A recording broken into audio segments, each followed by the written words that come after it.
iOS 10 is here, and you know this full well because I have been sending you lots of stickers. Yeah. It's great. It is just what I feared. It's brilliant, isn't it? I can send you stickers.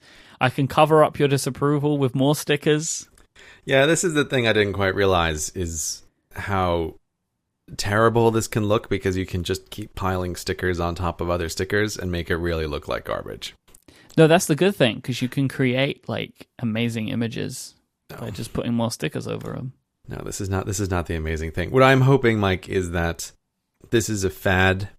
Just like with other people I know who have installed iOS 10.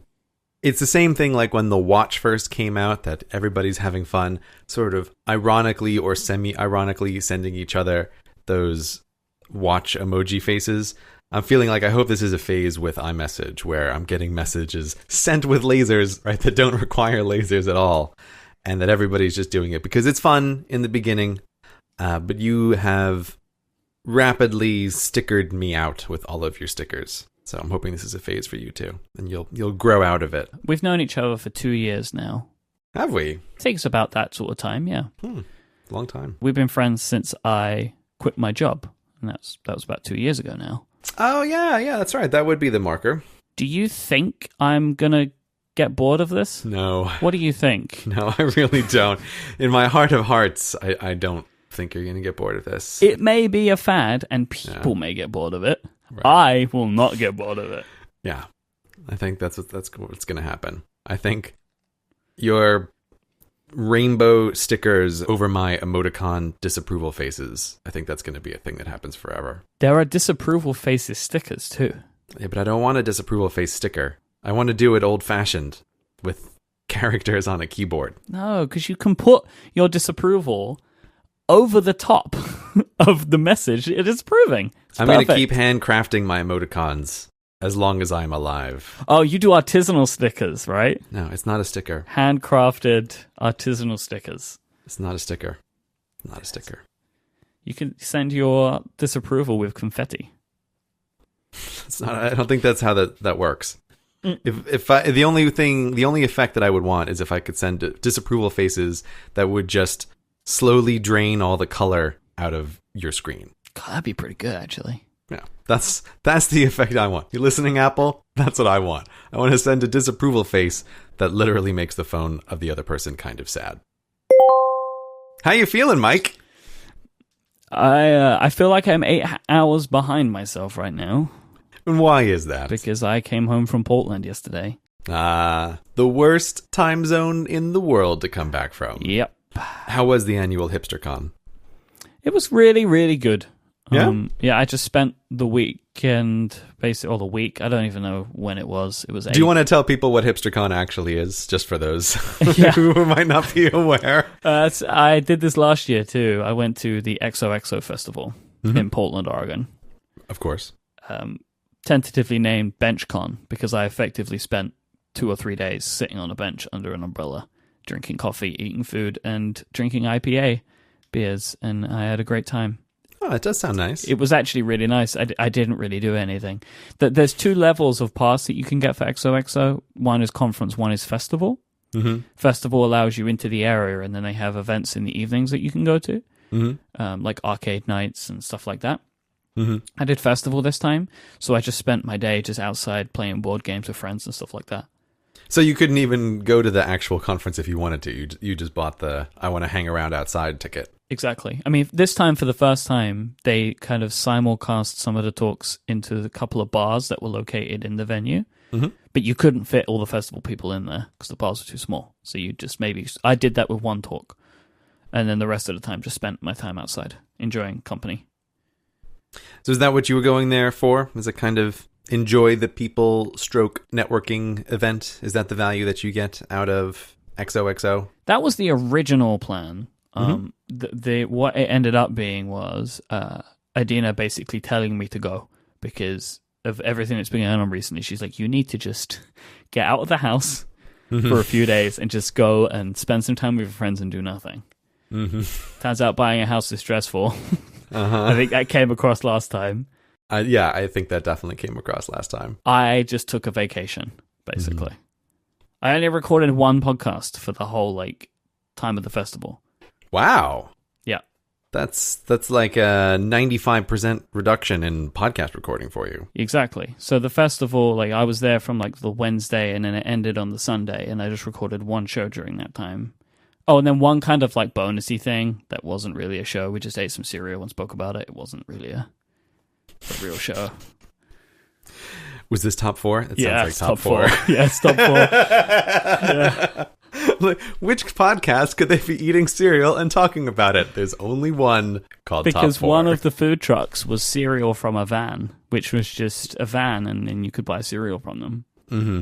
So we ate some cereal, and maybe by the time this episode is out, if it is, it'll be in the show notes. There is a kind of a bonus top 4 where we did that and just ranked top 4 cereal of the 6 cereals that we bought. But I think the most interesting part of this trip, which relates to this show, is that the festival ended on Sunday, but I left on Tuesday evening, and I spent those 2 days, the Monday and Tuesday, having a greycation.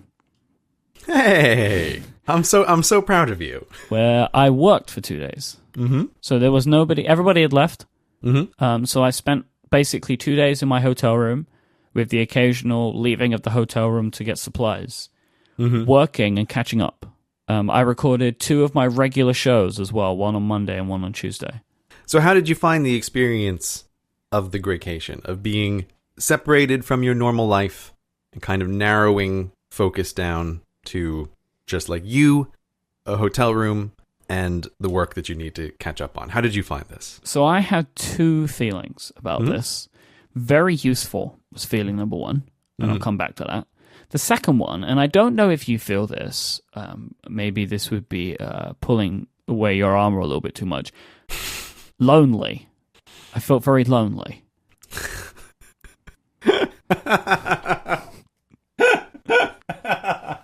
And I don't know if you would Myke, dare to say that you feel this way. This is so sweet. This is so sweet of you, Myke, because this is this is one of these moments where it's sometimes so hard for people to understand other people. And when I do a greycation, the thing that is I have a very hard time explaining to other people is that one of the chief benefits that I get is, I don't quite know how to describe this, but it's a bit like feeling as though I'm the only person in the world. Right? I'm here, I'm just on my own, yeah. I'm focused down. But when I say that, I mean it in a very relaxing way. I don't have to, as much as I can shut out the outside world, I don't have to focus on external things right now. I can just focus on internal things.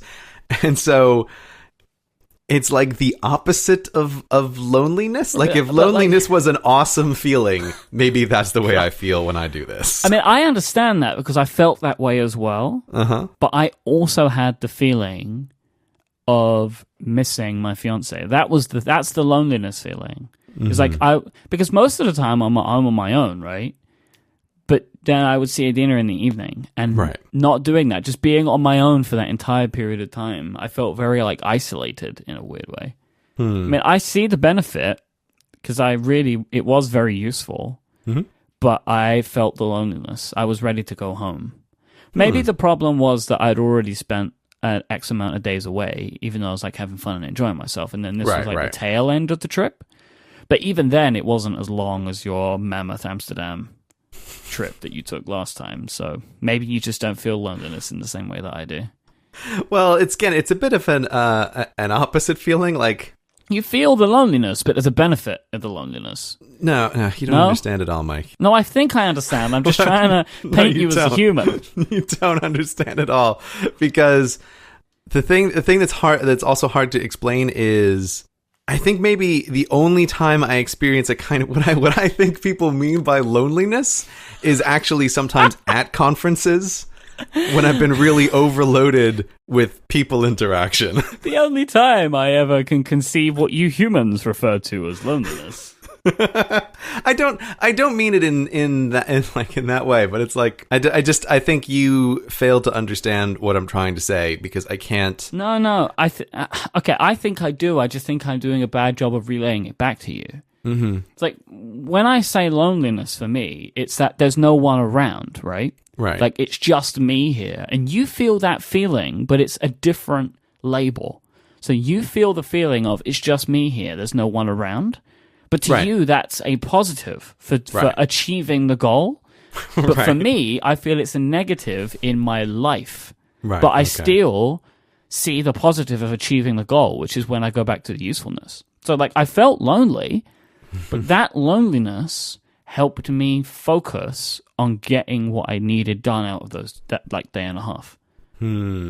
Because I have come back from this trip, and I don't feel the crippling behindness. Yes. So I am busy the next few days because I've crammed some stuff in to Thursday because tomorrow I've got the day off, and so I have to fit in maybe one extra show than I would normally do on a Thursday. But I don't feel like my email inbox is ready to blow. Right? And like I got a bunch of other things done and a couple of extra things than I would usually do whilst taking that day and a half. And it was very relaxed. I'm glad to hear that you feel this way. And it's interesting that you mentioned doing this while you were in Portland, because I did a funny thing this summer when I was traveling, which was, we did a whole bunch of travels, and at the end of it, my wife and I were spending several days in Las Vegas. And then there was a question of like heading home and kind of getting back into the routine and getting back to work. But this was around the time that I was trying to get the traffic video out and ready to go.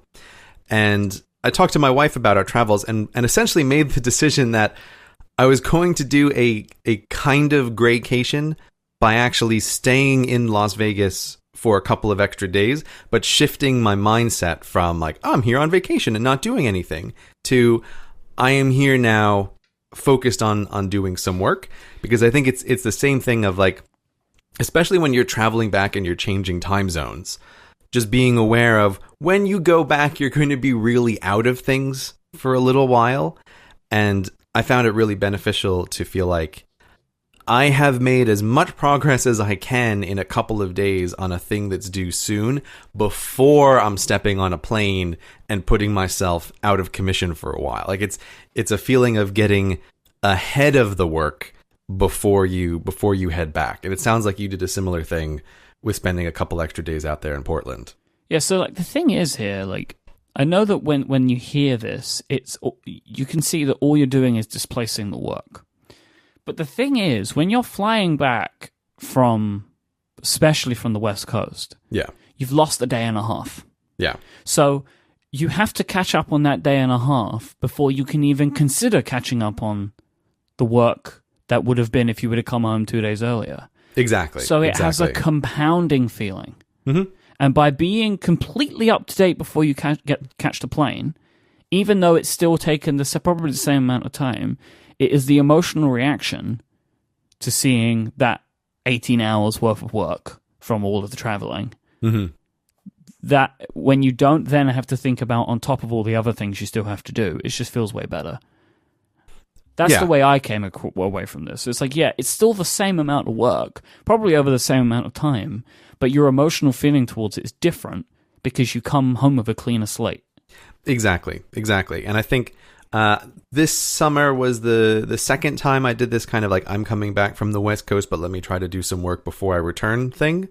And I also found it hugely valuable just psychologically, like you say. It's not like you're really gaining any extra time, but it changes the feeling upon arrival of, oh God, now I have all of this stuff to catch up on that I'm behind on. Like just trying to get ahead of it before you return. Because again, returning from the West Coast is the worst. It's absolutely the worst coming back to London. And so I think this is kind of interesting because whilst I consider, as many people do, the idea of a standard graycation completely unrealistic for most people, right? To just like pick up and go to Amsterdam for 2 weeks. Like that, I'm sure you would agree, for the majority of people is unrealistic. Oh yeah, of course. But if you're going on a work trip, or you're going to a conference, the idea of staying one extra day is not that much more unrealistic, right?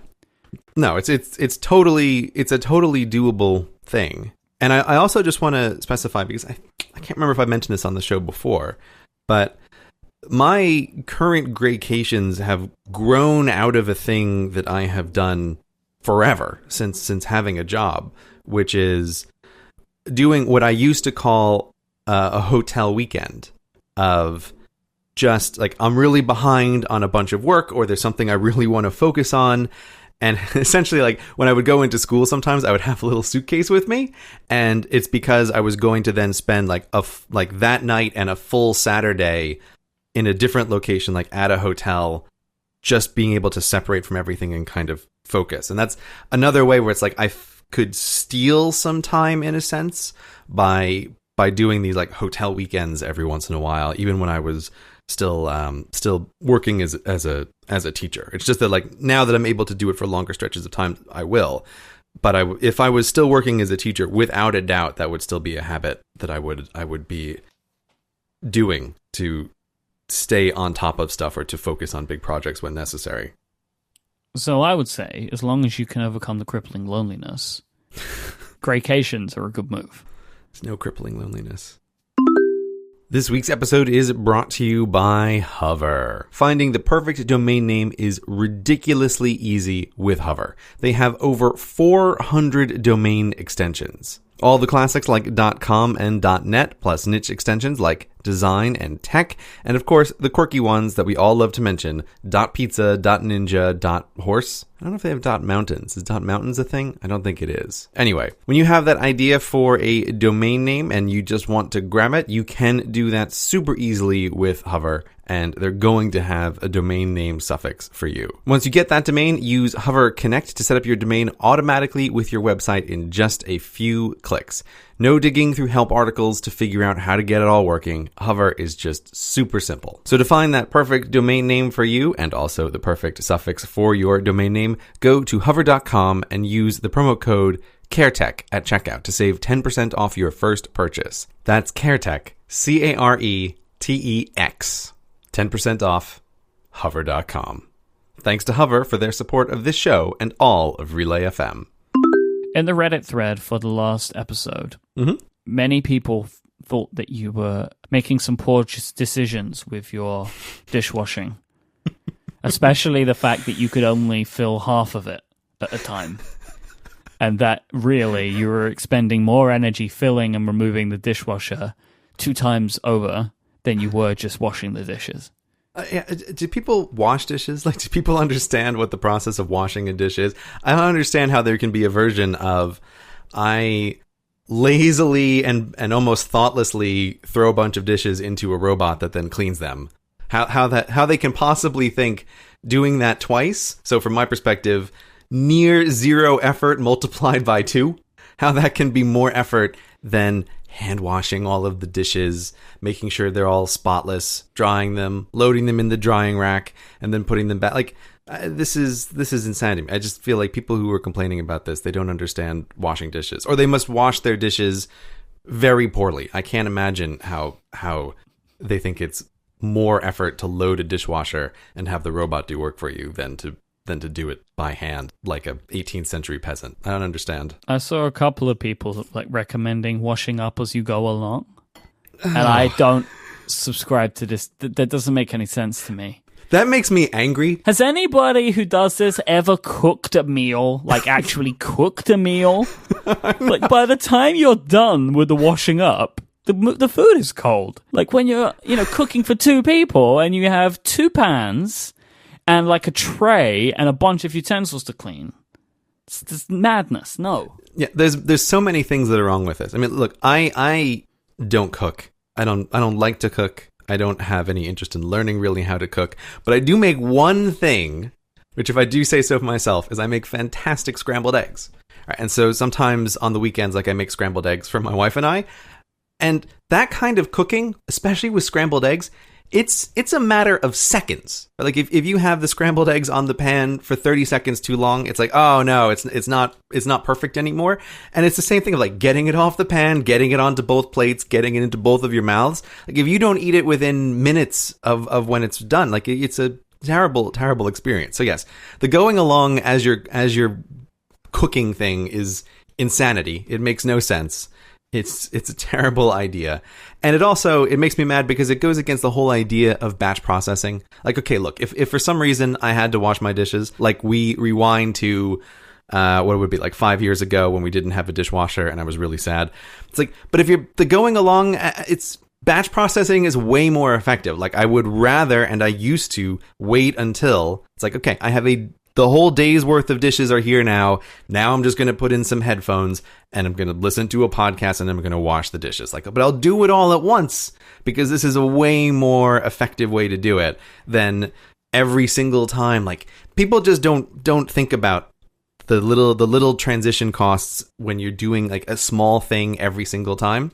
And I'm going to be honest here. The people who say, "Oh, just do it as you go along," I don't think they do. I think I don't believe that either. I don't think anybody does that. I think it's nobody a lie. Does that. Yeah, I think it's a lie that people spread to make themselves look good. Yeah, they feel good saying it, like, oh, how practical I am. Yeah, I'm a fantastic person. And the reason I also hate it is because this falls into the category of solutions, which to me are all under the category of just try harder, right? And it's like, I hate that. If your solution is just try harder or just be more careful, go f*** yourself. Like, I'm not interested in your solution. That's the worst solution ever. I don't want you around here anymore. Exactly. It's like, why don't you just pay more attention to the thing that you do? Because that's not how civilization works. Like, that's not how progress is made, is by requiring people to pay more and more careful attention to tinier and tinier insignificant things. Well, here's my problem with that is you've just spent a ton of work cooking something. Mm-hmm. Before you can enjoy it, do more work. Yeah, exactly. No. That is unacceptable. Yeah, that's why. My solution, throw the things in the dishwasher. It's like, I know this will just drive these people even crazier, but it's like, if you saw the way I loaded a dishwasher, I'm sure most of these people would just lose their minds. Because again, since I'm only loading the top because it is mildly inconvenient for me to bend down to the bottom row, I will also just throw in a couple of the biggest things, like if I've been cooking eggs, it's like, oh, okay, great. We have the frying pan, we have 3 plates, and it's full. Close, go, clean it, robot, and now we're done. Like, I don't even want to have to think about it. So not only do I use half the dishwasher, I load the dishwasher in the most inefficient way possible from the sense of how many dishes could you have gotten in this dishwasher, but from the personally most efficient way, which is what's the least amount of effort I can expend to get these dishes done. That's the only right way to do it as far as I'm concerned. One argument that I was expecting, but we didn't get any of to what I saw, was people complaining about your effect on the environment. We didn't get any of those. I saw a couple of those. Oh, really? I didn't see any. Maybe it was just on Twitter. I don't know what it was. But that's also like... I've also seen this thing in real life. If this ever comes up with people I know, like, how do you use this dishwasher? I don't understand. And again, it's one of these things where people just focus on what they can see or think about, and so they think about the washing machine, and they don't realize, as always with this stuff, that if you're hand washing dishes, you're using. I've seen crazy numbers, like it's 20 times more water when you're hand washing a dish than when you're doing the dishwasher. I mean, I know how I wash dishes, and I know I'm using more water than a dishwasher does. Yeah. The dishwasher we got has some... it's printed on the front. It's some crazy low number for how much water it uses to clean all of the dishes. So it's like, as usual, the robot is way better at this than you can ever be, petty human. Like, you're not gonna... There's no way you can use 3 drops of water and actually get it clean. It's not going to happen, so... but again, even if everybody's washing their dishes by hand versus using the dishwasher, it still doesn't make any effect on the amount of domestic water use versus agricultural water use. But that's a story for another time for people who like to complain about that kind of stuff. So, inefficiently using the dishwasher, maximum efficient solution. Cortex Cottage will have a dishwasher. Oh, yes, I'm so happy for you. I'm so happy. Not immediately, but it will get one because it takes some work. And as we've been over before, when you buy a house, you're not really left with a lot of money. Right. But it will happen. And it's also worth your time to get the dishwasher. Talking about money, Mm-hmm. My understanding, being on the periphery of YouTube culture, tells me that you're not going to make any money anymore. That's what I have gotten from seeing a bunch of blog posts and YouTube videos from some people that I follow. As it seems that YouTube have changed their monetization strategy. Are you able to provide an overview for the listener, or shall I bumble my way through it? I can provide a brief overview of what has occurred recently in YouTube land. So this is a story of demonetization, which is a great word, by the way. It's a great word. It's a slight tangent before we even begin. I really hate the word monetize. Yeah, it's terrible. It's a really ugly word, and I'm also aware that it is a word I can never spell right, and iOS text prediction never has any idea what I'm trying to say when I write out the word monetize. Because it doesn't exist, the word. Right. It is a fake word. Yeah, I can't spell it. I think it's just an ugly word. And then like demonetization. I feel like we're going to build our way up to some kind of anti-disestablishmentarianism of monetize. Yeah. Soon there's going to be retro demonetization when they put it back again. Which is almost certainly has occurred. I do know people who have been retro demonetized. So yeah. Oh my word. It's an ugly word. Retro demonetized. Yeah, I guess that could happen when they take it away again. Or retro demonetized. Oh, re is good. Yeah, retro demonetization. It's a horrible word. But it feels like, I don't know, a tangent to the tangent is the reason that business lingo like this creeps into the language is because it is effective at conveying an idea with a small number of syllables usually. Yeah, like the word monetize or monetization. I don't know how to express in a better way than that. Yeah, or with fewer syllables. Yeah.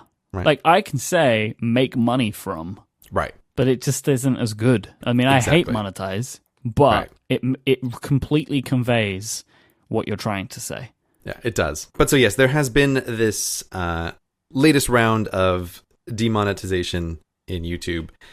This is a long story that turns into YouTube drama, as these things mostly do, but I will try to briefly summarize it, which is that I guess maybe it was about 2 weeks ago now, a big brouhaha came about because a bunch of people discovered that their videos had been demonetized, so that YouTube was no longer running ads on them, which meant that the creators were no longer earning money off of those videos, and that they had been demonetized for a set of guidelines that YouTube had put out, which is related to the content of those videos. So it seems like YouTube is trying to make a move to be more advertising friendly. And that means YouTube doesn't want to run ads, or whose motives are the driving force here? Is it YouTube or is it the advertisers? Who knows? Because you never see on the inside of these things. Definitely the advertiser. I think it's the advertisers as well. It's totally the advertisers. But I still have some doubts about the mechanisms by which YouTube is doing it, but that's a different story. So anyway, videos that include these sort of broad categories will not be monetized, which includes things like sexually suggestive content or sexual humor, partial nudity, violence, inappropriate language, harassment, swearing, promotion of drugs and related substances, and controversial or sensitive subjects, including subjects related to war, political conflicts, natural disasters, and tragedies, even if graphic imagery is not shown. So these are like some pretty broad, very broad, very subjective guidelines about what kind of content on YouTube can have ads run against it. And as you can imagine, many people were quite upset to wake up one day and discover that they weren't earning money on a bunch of their videos. And in the constant... I don't know how to describe it, but the constant just disaster that is YouTube communication. Everybody thought this was a new policy because all of the notifications went out on one day, but it turned out this is a thing they'd been doing in secret for several years. They just never bothered to send out any notifications to anybody about videos being demonetized. So it's like, great, thumbs up, great communication there, YouTube, as usual, par for the course. Let me ask you a question about that part, then I want to step back a little bit. Yeah, sure. So the idea of it being happening for years, were just people completely unaware of it? Because my understanding is now, like, they were showing a little marker in the YouTube Creator Studio that a video was demonetized. Mm-hmm. So were previously they're just not showing that and you just weren't getting the money?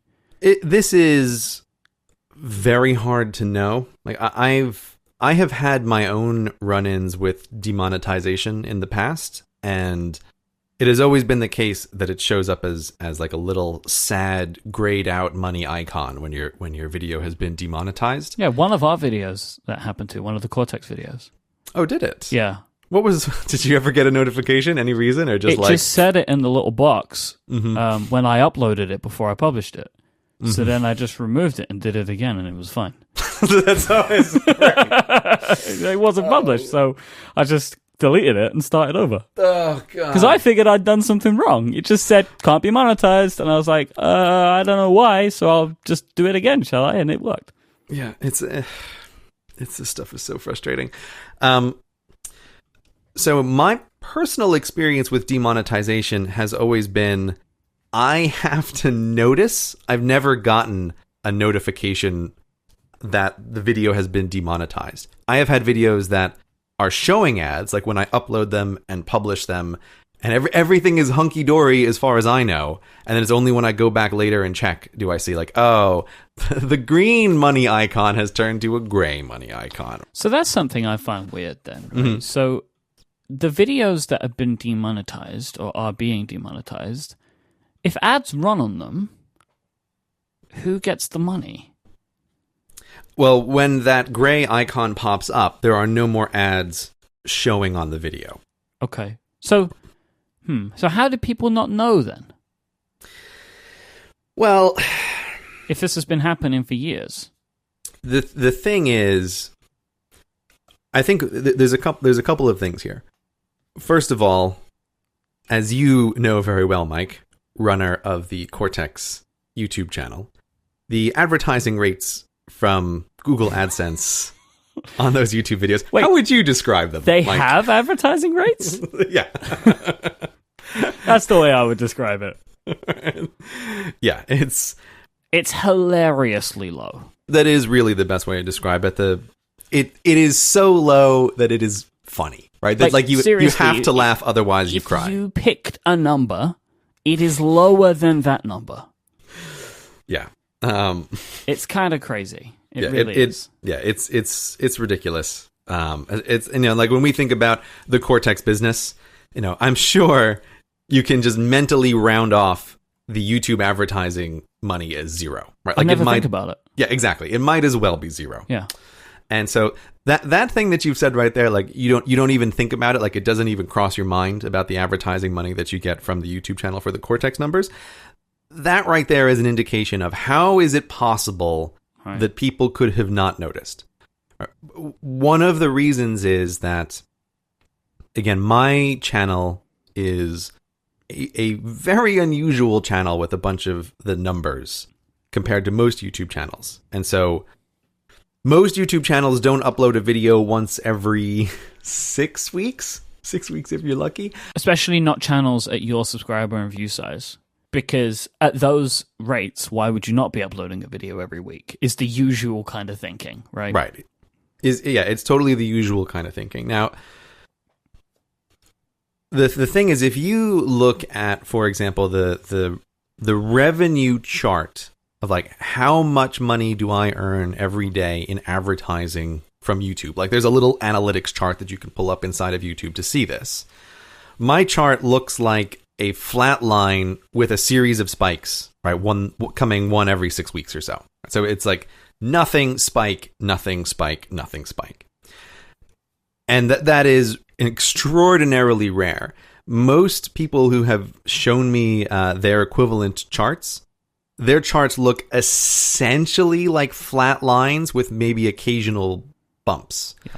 Because what they're dealing with is that they're getting like a ton of revenue from the back catalog, but maybe any particular video is not a huge percentage of the like monthly take. And this is what happens when you have hundreds and hundreds of videos and you have people who go back through and like will watch a ton of your videos in a row, right? Whereas I don't think I even have like 100 real videos yet. Yeah, right? so lots of people are watching your back catalog, but there's less back catalog to consume. Exactly. Whereas, you with tons of like daily vloggers, you have literally hundreds and hundreds and hundreds of back catalog episodes to consume. Yep. And I think this also compounds the effect that when you, as a creator, are looking at the videos that you are uploading, you're only ever seeing the last 10 when you sort of casually go log on to YouTube and look through stuff. So if you were not getting any notifications about being demonetized, and if any particular video is a small percentage of what the monthly earnings are, and you're only able to see the last 10 videos at a glance, it's very easy to see how is it that people might not have noticed that they have videos in their back catalog that were demonetized. And I've seen some examples where some people have discovered that they have literally hundreds of videos that have been demonetized. It's just like, oh, whoops. So I want to go back a little bit to this as an idea. I was very surprised when I saw about all of this, that this wasn't happening. Now, it turns out that it may have already been happening. Because why would an advertiser want to associate themselves with some of the things that are in this list of stuff? Right? Why would you want your product playing before a video about X if it doesn't fit with your brand? Like, there are some people that would have no problem with their video playing before sexually suggestive content, but there are lots of companies that wouldn't want to be associated with that. Right, but you can imagine that, like, Durex might want their video in front of sexually suggestive content. Or wouldn't care. Right, or wouldn't care. Yeah, they're like, whatever, guys. But, maybe a children's toy company. And I'm sure YouTube's algorithms are smart enough to understand a lot of this stuff anyway. But so that's one thing, right? So I imagine that's the case. And I'm not surprised about it. However, it doesn't seem to be happening to a lot of people. So, like, I've watched a PewDiePie video where PewDiePie is complaining about this. And in his video, he is attempting to break it. But there was still a 30-second unskippable ad that played beforehand. Because you're always going to advertise on PewDiePie. Right, yeah. So the rules that they've set out aren't accurate. It doesn't make sense to me. Like, saying we will not do this, and this, there will be no ads there, isn't true. It's very strange, because, like, of course advertisers wouldn't want it, and YouTube should have this in place. It is unsurprising that something like this is in place to me. Like, just because, like, if you imagine me as the YouTube, right? Like, as in the person who puts ads on stuff. Like, one of the reasons that all of our shows remain clean is for that reason. Right? At Relay FM, we don't have explicit shows because it just becomes trickier to sell ads there, so we just keep it clean. That's totally the case. Like, I bleep curses on Hello Internet, not because I have some kind of prudish problem with cursing, which I don't, because I'm cursing on the show, but I bleep it because iTunes doesn't like it if you have curses in your podcast, right? You have to mark it explicit and it causes problems. Yeah, and it just makes it easier. There's just something you don't have to deal with by doing that. It's like a conversation you don't have to have. Right. So I'm not surprised about it, but then, so it doesn't surprise me if this is in place. This should be in place, because if I'm an advertiser, I want to be able to disassociate myself with that type of content if I want to. However, it also feels like at the top end of the scale, it's still not a problem. Yeah, I mean, this is, I don't know. I mean, this gets off into a whole like side realm, but I look at stuff like this, and I always hate lists like this, because you look at any of the words, and it's always one of these cases of, it's very hard to disagree with any of these words, right? But the devil always comes down into the details by, like, what do you mean by these words? Like, for example, partial nudity. What do you mean by that? Right? Like, that's like my arms. Yeah, I know, right? Like, I'm wearing a t-shirt. How partial is partial nudity? It's like, I hate to say this, I know a lot of vloggers who would not be anywhere near where they are right now if they didn't have partial nudity, right? Under the broadest interpretation of these words, right? So it's like, And also something like partial nudity. I'm gonna go out on a wild limb here and say that's a really culturally dependent term. Yeah, like who are you basing that on? Because there are a lot of people that can get upset with even the realm that you consider to be okay. Yeah, exactly. So, like, but again, it's like partial nudity, just when you hear it as part of a list, and especially when they prime you with, like, sexually suggestive content, including partial nudity. It's like, well, wait, you know. It's like, what level of suggesting are we talking here? Like, that just shouldn't exist. They should just say sexually suggestive content. Like, partial nudity is the wrong phrase to use.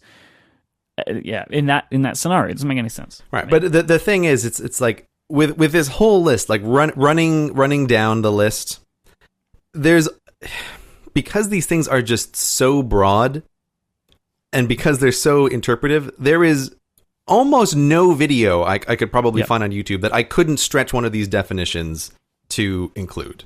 In knowing the way that YouTube are, like, with their basically openly hostile practices at times, they may as well have just said any video that we deem unmonetizable. Yeah. It may as well have just said that. Yeah, and that's whenever I see guidelines like this is always the conclusion that I kind of draw is, and it's one reason why I have a kind of ideological opposition to some of this stuff, even if it is for the best of intentions.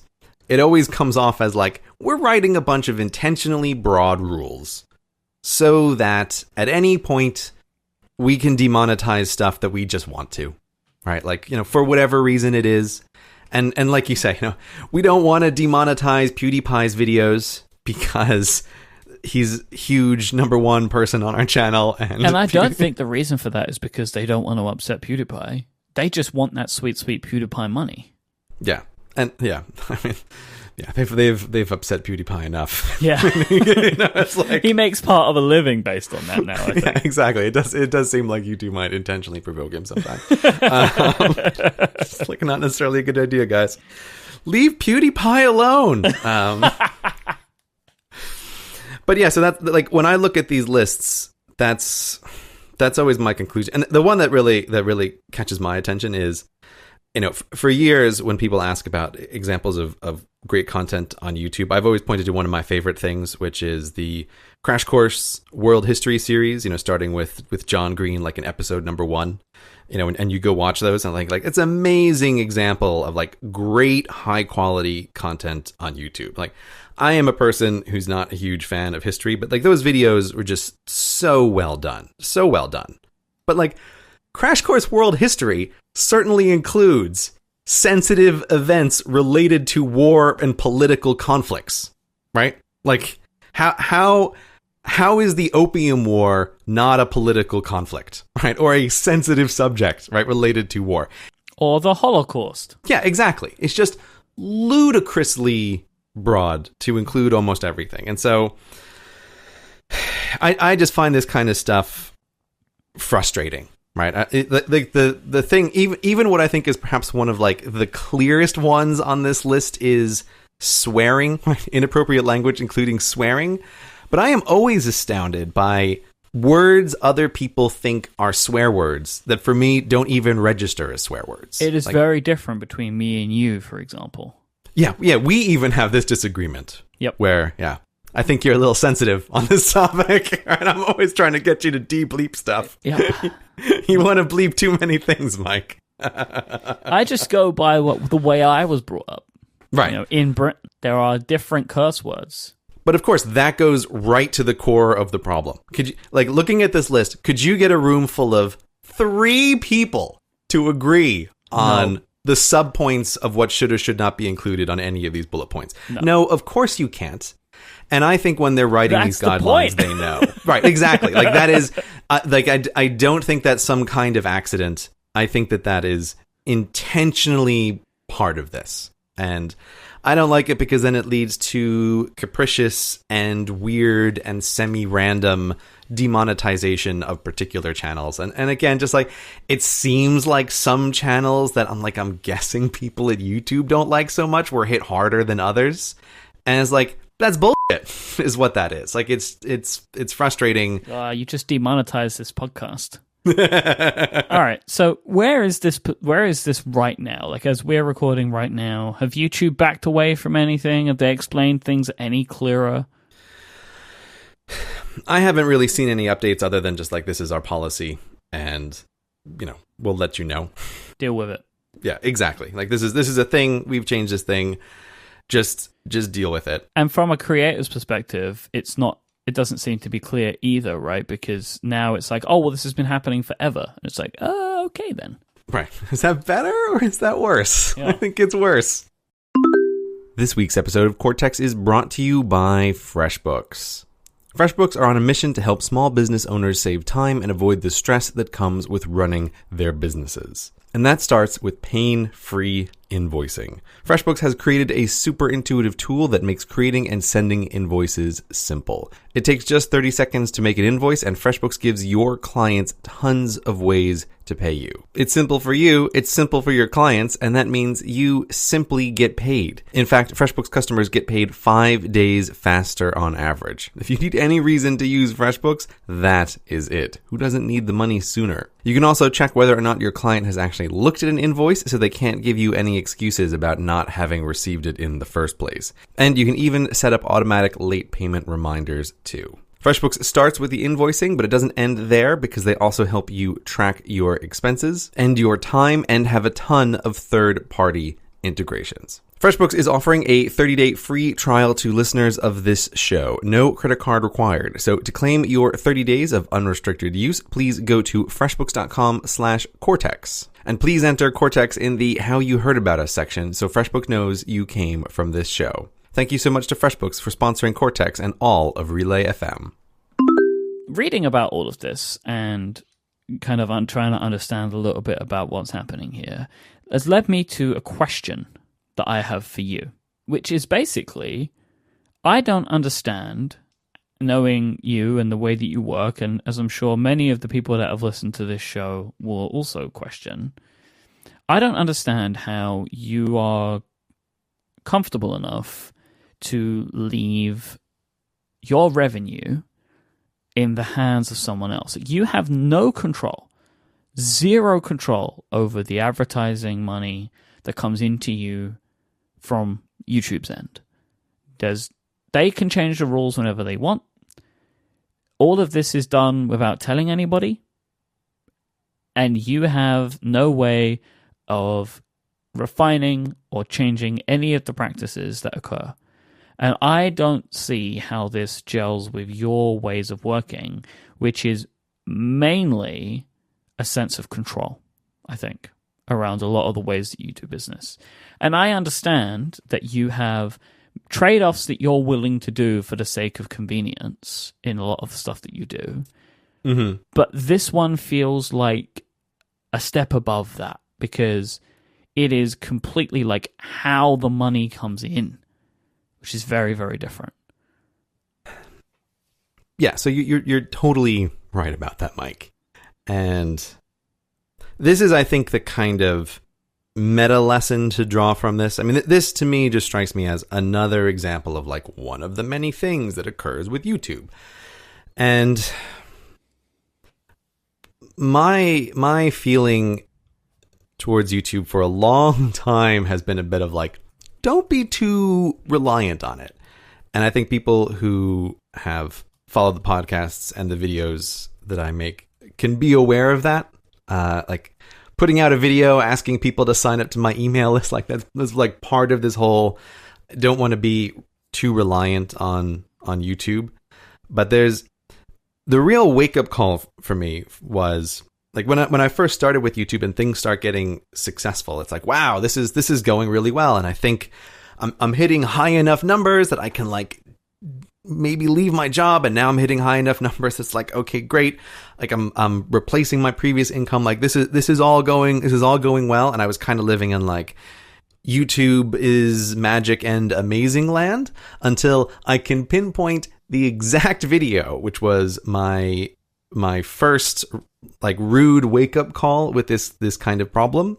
And it was the video that is Canada and the United States Bizarre Borders Part 2, which was very popular. I'm looking at it now. It has like 7.7 million views. But whenever it went up, it was the most rapidly watched video of any video that I had made until that point. You know, like the first 48 hours were just huge. For some reason, like that one just went ridiculously viral. And that was one of those videos that I uploaded it to YouTube.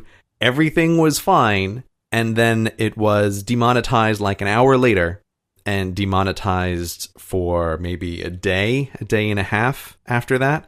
As I was like frantically trying to get in touch with YouTube to be like, what is going on with this video? Why are there not ads running against it? And it was not a fun experience, because at that stage, it's like I needed the money from that video to pay the rent for that month. Like this was like a no joke, we have a real problem here situation. And also, given the way my videos are, because they tend to be viral, that means essentially almost all of the ad money that I'm going to make off of them, I'm making in like the first 2 to 4 days. And then after that, it just drops off tremendously in terms of the number of views. And so that was a real panic and a real wake up. And that was the point at which I really started, I think, thinking of YouTube less as like a, boy, isn't this exciting? Like, I can't believe I'm doing this for a living. It's totally amazing. Everything's perfect land. And I started thinking of it much more strategically. Like, I need to think of this as a business that can create a reliable and stable life, like for me and my wife. And you can see, if you kind of follow the things that happen, like this is why not 2 months later, there's an announcement video that I was on part of Subbable, which eventually became part of Patreon. Like, how can I make it so that if there is a disaster with this part of the business that I have no control over, that I don't have to go into complete freak out mode? Because it is just not a good situation to be in. And over the years, like, I have successfully done that, where like this recent demonetization story with YouTube, this was actually one of the times I felt really kind of in a meta way about the business. I felt relatively good about it because this thing crossed my radar when it happened. But because I was occupied with a bunch of other things at the time, I didn't feel like I have to drop everything right now and focus on this and find out what's going on with my YouTube channel. I felt like this is a thing I can give some time to let it shake out, to see what the situation is, wait for a YouTube response, and then see where we are. I don't feel like I need to investigate this right now, and I need to be seriously worried about the future of my rental payments. And that's because at this point, you're comfortable with the money you have coming in from other avenues, that if YouTube explodes into a pile of demonetization, you have revenue coming in from other areas. Exactly. Like this was the number one goal, which was to get to a point where I was not dependent on the flakiest source of income, right? The most unreliable source of income, which is like, maybe your video isn't monetized for like no reason you ever get a good explanation for. And this demonetization thing has actually made me wonder in retrospect, did that video somehow trip one of these things somewhere in the system? Like, is that what happened? It's a year after they said they supposedly started doing this. It's like, I just don't know. I wonder. But it's nice to be in a position where I feel like I don't really have to care, right? It's like, look, you guys have pushed me into a situation where I feel like I diversified my business much sooner than I might have otherwise because of this kind of thing. And I really do think it's like for anybody who is self-employed, I don't know when this exactly occurs, but I think it's very likely that if you're self-employed, especially at the start, you probably have one big client, right, or one major source of income. And there's, I think that's almost necessary to start out. Like, that's what gets you going. But there's an inflection point at which you have to realize, like, this is a real problem. Like, you're in a deadly vulnerable situation if your income is reliant on a single client or a single product. And I feel like probably sooner than you think you should probably start trying to diversify. And it's a funny thing. I've actually had a few meetings with smaller YouTube channels, and this is one point that I've actually tried to hit home with people who seem to be in the phase that I was of like, wow, YouTube's amazing. And like, yes, it is amazing, but like, you need to start thinking about diversifying right now. Like, do this before you need to do this so that it is not a disaster that you wake up to one morning. I mean, in the realm of these kind of little problems with YouTube, like this demonetization one is almost certainly the minorest of these things that have ever occurred. But I'm always astounded when there's some kind of explosion on YouTube where somebody just loses their whole channel, right? Like, they wake up one morning and YouTube has just removed a channel, you know. I'm like, wow, that would be a bad day. Right? That would be a really bad day if you are entirely dependent on that one thing as your source of income. And for all the office monkeys, try not to think about your employer that way, but it is exactly the same situation. Yeah, don't tell them. Keep the office monkeys calm. So I know that you're in your kind of idea of spreading out your revenue a little bit.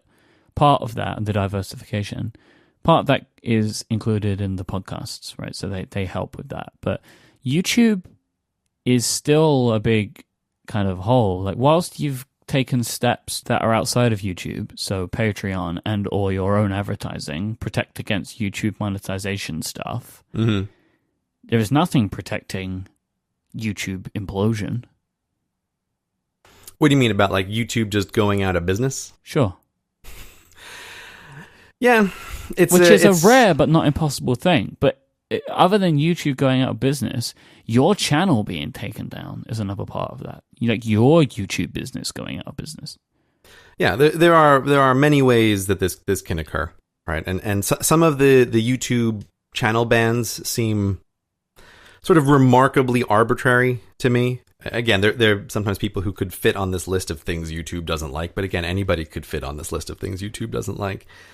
And of course, there's always the possibility everyone can be MySpace, right? YouTube can be MySpace. It can always happen.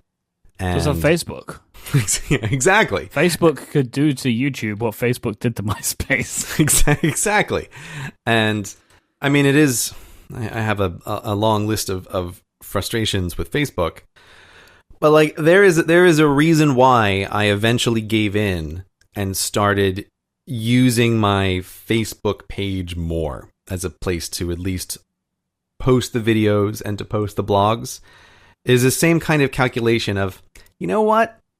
Let me just have a foothold here. Let me just have a little bit of an establishment here so that if I ever feel like I need to start shifting weight more, I'm already set to do it. I don't have to be panicking at the absolute last minute.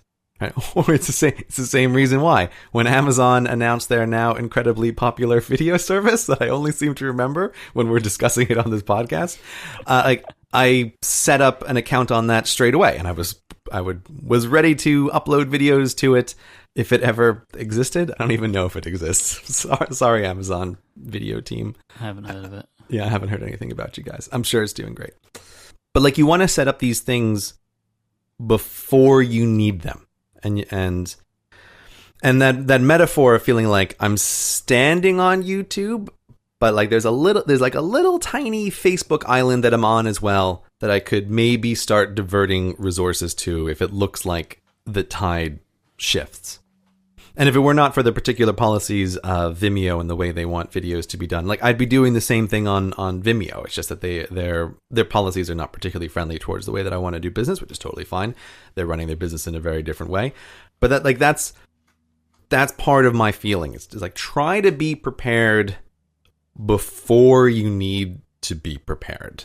But But I don't think this is me being overly cautious. I think it's just a thing that you have to think about, and you're forced to realize, like what happened to me, when you do have some kind of technical glitch which just totally cuts off your source of income, your only source of income, for an unknown period of time. Like, that is absolutely terrifying when you are self-employed. So my last kind of thought on this is the latest edition in a long line of things in which YouTube upsets the creators within their system. Is there anything at this point, in your opinion, that YouTube can do to actually make people leave? I mean, look, YouTube is benefiting from the network effect. Everybody knows all the videos are on YouTube. YouTube has established the mind share, particularly in younger viewers, of like, this is where you go to watch videos. It's essentially TV, and I think that is really, really hard to budge. I think, and this, when was this about? Like, was it about a year ago this time? I think it was, when YouTube first announced YouTube Red. That, to me, was perhaps the only time where I thought they could have made an absolutely devastating mistake, which it seemed like they were approaching up against, and then I think someone at YouTube realized, like, oh, it's too late, we can't reverse on this. But it seemed like they wanted to ban the sponsorships at the end of videos, or like brand deals in videos. Which, again, would totally make sense if they're trying to offer a service where people are paying money so they don't have to see ads. And I think YouTube Red exists in this funny, bizarro land where it's like, oh, you're paying to not see ads, but lots of channels make videos that are essentially ads for a particular product. Sponsored content. Yeah, like sponsored content. Or they do what I do, which is like a podcast style ad at the end of the video. And I think YouTube wanted to close the door on that, but they were too late.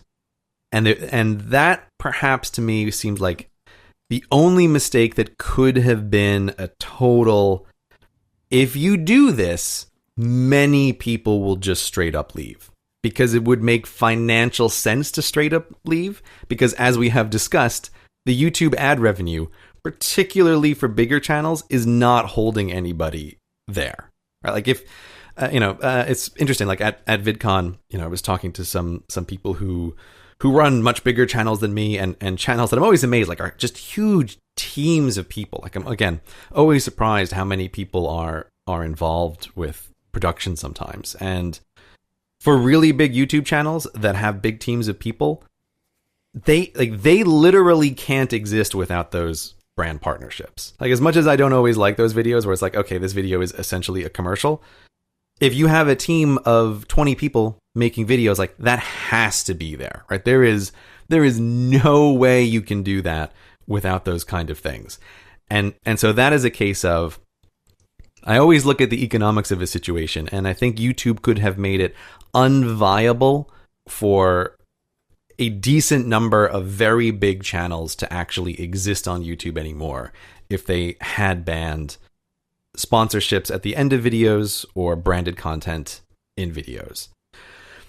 Aside from that, though, I mean, it does make me think of, like, Facebook versus MySpace. Like, why is it that Facebook took over? Why didn't MySpace last? I think it's, like, a very interesting question. Even before that, you could think of, like, Orkut as a social network that existed. Like, that was really big for a while, but then why did it fade? Like, why do these things come in phases? Who knows?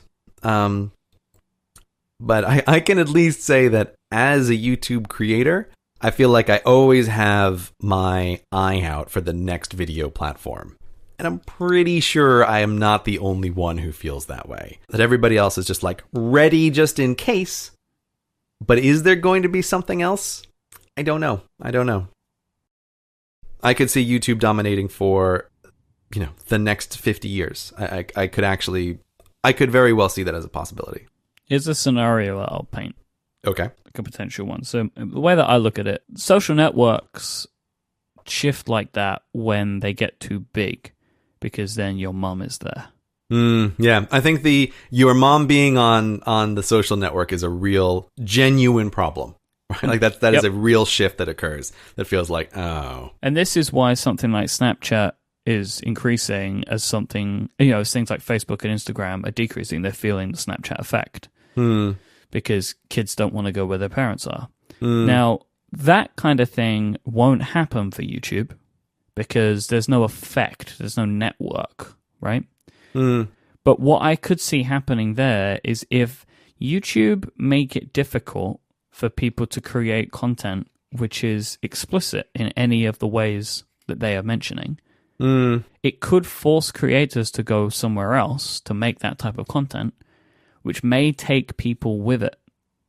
So if you look at someone like PewDiePie, who we talk about all the time on this show now for some reason, he is the most popular YouTuber in the world, probably because of the type of thing that he talks about. And a lot of the stuff that he talks about, by YouTube's new rules, and a lot of the content that he creates, should not be able to make money anymore.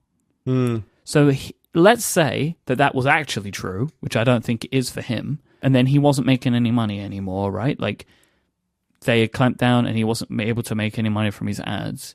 He may go elsewhere. And if he went elsewhere, his viewers would probably find him.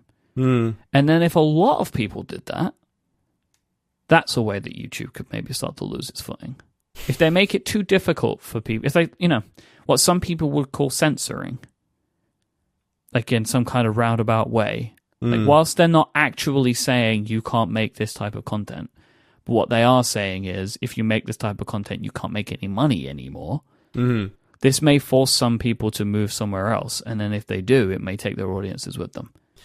Yeah, or I think it could also have an effect on smaller starting creators. Again, there's two sides to this. There's the people already there entrenched, and then there's the people starting out. And either of those things changing could affect YouTube. Yeah. So that's how I see they could go away. Yeah. I really do wish there was a real YouTube competitor. Yeah, because it would make YouTube better. Yeah, it totally would. I mean, it's just an example of you can see a kind of monopoly effect, but I think about it all the time. It's like, man, I wish there was something else that was even just a quarter as big as YouTube. Like, I would be so much happier with that. Because your only competitor is actually kind of worse, which is Facebook. Yeah, Facebook is awful. Like, Facebook, I will reluctantly go to if I have no other option. Like the ocean has swallowed all of the islands, and my tiny Facebook outpost is the only place that is left to go. Like, and then I will go there, while I am simultaneously maintaining the RSS feed for my videos as well, which I still operate also as a kind of fallback, like just in cases. Yeah, but it's like Facebook is not an attractive option. I would love to have an option that I could feel good about uploading my videos on, that was also financially viable. I mean, essentially, it's like, again, I want to be clear. I totally understand why they don't do it, but I would love it if I could upload my videos onto Vimeo and also make money from them on Vimeo. Like, I would do that in a heartbeat, and I'm sure there would be a ton of other people who would do that as well, because it's like, even just having Vimeo to balance it would be fantastic. Your RSS feed always makes me laugh because it reminds me of like a Doomsday Bunker. That is totally what my video RSS feed is. The RSS feed is just full of cans of beans. Exactly. Like there's one light bulb in the ceiling, right, which flickers. Right, there's an air filtration system down there, and there's 10 years worth of beans stored up, and a mattress and a table and a microphone to record, and one sad old computer. Like, that is like one of those wool blankets that is impossibly itchy. Yeah, that's over there in the corner. I will totally agree with it, because yes, that is the feeling in my mind too, of like, all has been lost. Like, what can we retreat to? This is the final place to crawl to for shelter. There is one last thing in your shelter though. What? A steam-powered dishwasher. Yes, a steam-powered dishwasher. Because even in a doomsday scenario, you'd be a savage to wash your own dishes. Yeah, you can't waste your life like that. Today's episode of Cortex is brought to you in part by Blue Apron, the company on a mission to make incredible home cooking accessible to everyone. For less than $10 a meal, Blue Apron delivers seasonal recipes along with fresh, high-quality ingredients to help you make delicious home-cooked meals. Each Blue Apron meal comes with a step-by-step, easy-to-follow recipe card and pre-proportioned ingredients that can be prepared in 40 minutes or less. You just get the ingredients that you need, so nothing's going to be wasted, which is great. You can customize your recipes each week based on your own dietary preferences and choose a delivery option that fits your needs. There's no weekly commitment, so you only get deliveries when you want them, and Blue Apron delivers to 99% of the continental United States. New recipes are created each week by Blue Apron's culinary team and are not repeated within a year. Cook meals like lemon chicken and green beans with a parmesan roasted summer squash and potato or serrano pepper and goat's cheese burgers with zucchini slaw. How amazing does that sound? Not only do you get access to all this incredible food that's going to be delivered straight to you and all the recipes that you need, by cooking with Blue Apron frequently, you're also going to learn new skills and new recipes for yourself that you can do at any time. Blue Apron knows that when you cook with fresh ingredients to support a more sustainable food system, you can make yourself incredible meals. Blue Apron sets the highest quality standards for their community of artisanal suppliers, family-run farms, fisheries, and ranchers. Whether it's Japanese ramen noodles, wild-caught Alaskan salmon, or heirloom tomatoes, Blue Apron brings you the best. Check out this week's menu and get your 3 meals free with free shipping by going to blueapron.com/Cortex. You'll love how good it feels and tastes to create incredible home-cooked meals with Blue Apron, so don't wait. Visit blueapron.com/Cortex for your first 3 meals for free with free shipping. Thank you so much to Blue Apron for their support of Cortex and Relay FM. Blue Apron, a better way to cook. Listener John wrote in, and John was interested to understand how the MacBook Adorable lasted over the summer. Last time we spoke about Little Adorable was when the battery died many episodes ago whilst we were recording. And we have since recorded a selection of episodes using that machine whilst you've been gallivanting around. And of course, you have been using it over Cortexmas to get your work done, and I assume record some episodes of Hello Internet as well, and maybe even do some video work on it. So, how did this purchase fare for you? I mean, I'm going to say it was an absolutely fantastic purchase. Okay. I have to say, like, the MacBook Adorable was everything that I kind of hoped that it would be. Like we had that discussion about rethinking your devices, like not falling into old assumptions about what is the equipment that you really need right now, and trying to reframe things. And my whole purpose for getting the MacBook Adorable was I am trying to maximize portability over a period of time in which I'm going to be traveling a lot. Like what is the piece of equipment that I can get that will serve this purpose? And this itty-bitty MacBook is the equipment that will do this. Comes with some interesting trade-offs. The one port, as we found out on the day when I opened it. But, I mean, I essentially discovered, like, I can run all of the necessary parts of my business off of this little machine. I can record the podcast without a problem. I can edit the podcasts without a problem. I did do some very, very light video work, but I was also able to export like 4K video on the MacBook, not at like a lightning speed, but at a totally satisfactory pace. So I mean, I've got to say, like, huge thumbs up to the MacBook Adorable team. Like, I'm really impressed with this little machine for the role that I need it. Like, I really, really, really like it. So, having also traveled over this summer, I really wish I bought one in June. Because I was waiting for new Macs that never came. Yeah, well, I mean, in some ways, this conversation is an entirely hypothetical conversation. Like, do you like the MacBook Adorable? Do you not like the MacBook Adorable? It doesn't really matter because, as far as I can tell, this is the only computer that Apple makes anymore. So Everybody's going to be buying a MacBook Adorable eventually. They don't make any other computers. So you should have bought one. What about the iMac that you're using right now? Yeah, it's a legacy piece of equipment. When was the last time they updated it? Like a year ago? Who knows? Who knows? The iMac was updated 338 days ago. Fine. Infinity in computer time. It's not over 1,000, like some computers. Yeah, like some computers we could name. All of the things that you might worry about with the little MacBook, again, for me, were not any problem. I didn't have any issue with the battery life. It was totally fine. I was largely using it plugged in, however, with adapters and things. So that, like, maybe if you're trying to do something like export 4K video on the battery might not last very long, because I think it's probably optimized to be efficient as opposed to like being able to just have a bunch of battery to grind through a difficult task.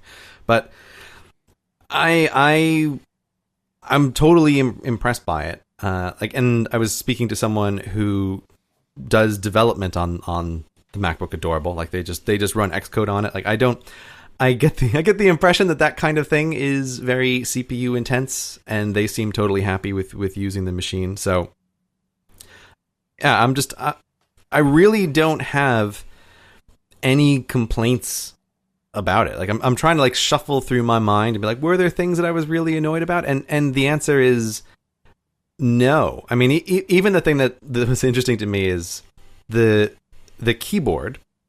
While I don't love the keyboard, having used the iPad Pro keyboard cover tremendously extensively and really loving that keyboard cover really helped me kind of get used to the MacBook Adorable's keyboard. Yep. And so over the summer, I was like, oh, okay, I started doing more typing on it. I was doing some light administration work, and it was totally fine. And I was like, okay, I could get used to this keyboard. But then I had the funny experience actually just yesterday that for a variety of reasons, I had to lug out my old brick of obligation, my old MacBook Pro, 15-inch thing. I'm like, okay, take it out, on the table, blow off the dust, open it up, boot it up. And I used the keyboard, and I was like, this keyboard is garbage. Like, this is awful to use. How did I ever type on this thing?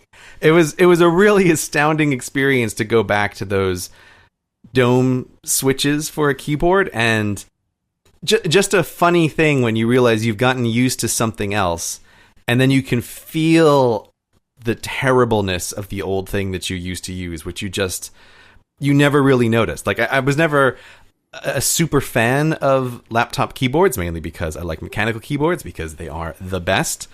But it's like, man, now if I have to choose between the old-fashioned MacBook Pro keyboard and the MacBook keyboard, like I will positively choose that MacBook keyboard any day of the week. It's awful typing on the old keyboard.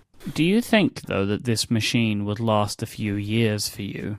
Well, that depends essentially entirely on what does my podcasting workflow look like in the future.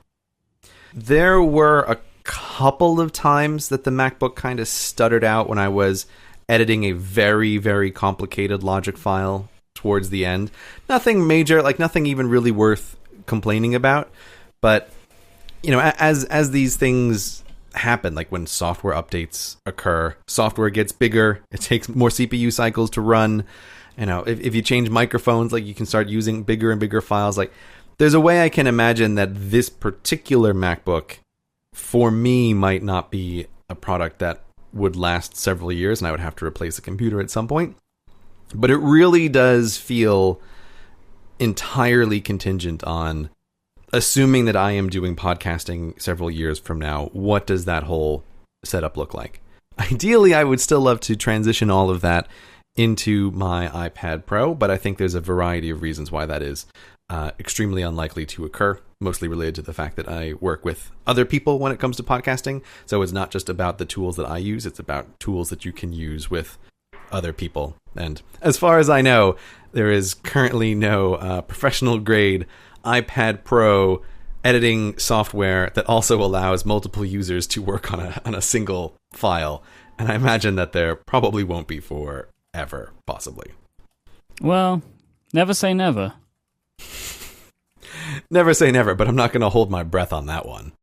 So are you going to wait for the next MacBook, Myke, forever? Or are you going to give in and buy a little MacBook? Well, I feel like at this point, I might as well wait and see what the next announcements are going to be. Isn't that what you said the last time we spoke about? Yeah, but this I haven't got a summer of traveling now. Yeah, I guess that's true. Like the majority of my traveling is now done for the year, so it's not an issue for me now. I may as well wait because they may rev the Adorable again.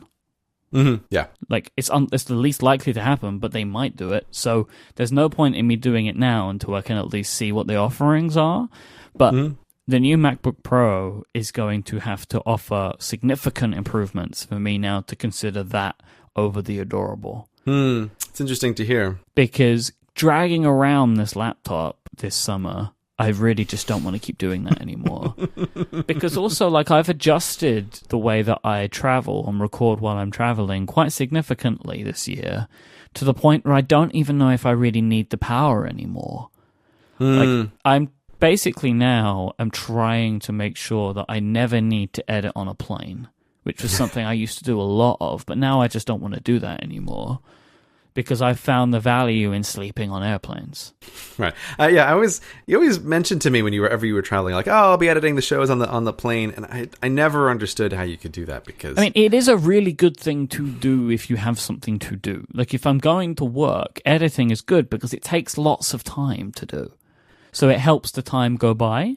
Yeah. It just seemed to me like it's a poor environment spatially for doing that kind of thing. I feel like if I'm editing a podcast, even if I'm on a small screen, like I want to be able to have both hands on the desk. I want to have my tablet in front of me. I want space to do this. I get that, but for me, if I'm ever going to edit on a laptop, it's never a good environment. Right. So like it doesn't matter if I'm editing on a laptop in my hotel room or on the plane, it's never good. So I may as well go with good and can't do anything else, like work-wise. Like this, really for me, the only thing I can do work-wise on a plane is edit a podcast. Because you never know if you're going to get internet, even if they tell you you're going to. Sometimes even if you pay for it, it doesn't matter. You may or may not get Wi-Fi on a plane. No, the rule for flying is never buy the Wi-Fi. Just don't do it. But that's your rule. That's the rule. I like to feel connected. It's part of the loneliness problem, Oh, Jesus. Okay. So I've now also, I try and do my best to get all of my editing done before I leave. And then when I am away, I don't seem to edit the shows that I record, really. I mean, a lot of the time, I'm not even recording on my own equipment anymore. I'm recording on somebody else's equipment and or not recording on the machine that that I have with me. I'm like recording to a solid state recorder or something, or somebody else's computer is the way that I seem to be doing it these days. So really, like on the show, the trip that I just took, the 2 podcasts that I recorded, I didn't edit one of them. It was edited by Stephen, and the other one I'm just recording to edit later. So in all honesty, I don't really need a big powerful machine anymore, it feels like. But if the MacBook Pro is really cool and is thinner and lighter to a point that is close enough to the MacBook, I would consider that machine, because then I have closer to the best of both worlds, because I then have something that's thinner and lighter than what I have, which is what I'm looking for, plus I have the power at hand if and when I need it. Because if I do need it, I'm really going to regret that. So I'm still willing to wait and see, but right now I am leaning Adorable. Just because I'm looking to, as we have spoken about, just optimize for thinness and lightness. Whenever you're traveling, every pound counts. When I'm packing for stuff, I'm always obsessed with trying to really minimize the weight, and sometimes when I'm in packing mode, I think, am I going too far? Right? Am I really trying to cut this down too much and cut out things that I might want or that I might need later on? And the answer when I'm actually traveling is always no. Right? When I'm actually traveling, I'm always looking at stuff and thinking like, I got to cut this out next time, right? I can do without this.